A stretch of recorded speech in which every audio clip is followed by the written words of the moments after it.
ಹೂವ 77. ಪ್ರತಿ ಜೀವದ್ದು ಹುಡುಕಾಟವೇ.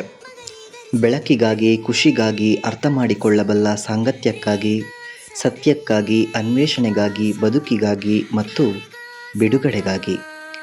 ಹುಡುಕುತ್ತಾ ಗೆದ್ದವರಿದ್ದಾರೆ, ಹುಡುಕಿ ಹೊಸ ಮಾರ್ಗಗಳನ್ನು ಜಗತ್ತಿಗೆ ತೆರೆದವರಿದ್ದಾರೆ, ಹುಡುಕಿ ಗೆದ್ದು ತಾವೇ ಬೀಗಿದವರೂ ಇದ್ದಾರೆ.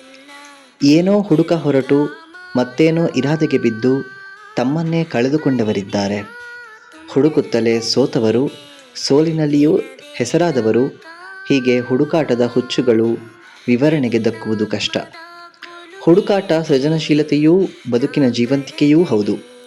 ಏನನ್ನು ಹುಡುಕುತ್ತಿದ್ದೇನೆ ಮತ್ತು ಅದಕ್ಕೆ ಬೇಕಾದ ದಾರಿ ಪ್ರಯೋಗಗಳ ಸ್ಪಷ್ಟತೆ ಇರದಿದ್ದರೆ ಬೊಗಸೆಯಲ್ಲಿದ್ದದ್ದೂ ಸೋರಿ ಹೋಗುವ ಸಾಧ್ಯತೆಗಳೇ ಹೆಚ್ಚು. ಹುಡುಕಾಟ ತಮಾಷೆಯಲ್ಲ. ನಮಸ್ಕಾರ. ನಾ ಹೇಗೆ ಬೆರೆಯಲಿ ನಿನ್ನ ಒಲವಿಗೆ ಚೆಲುವಿಗೆ ಶರಣ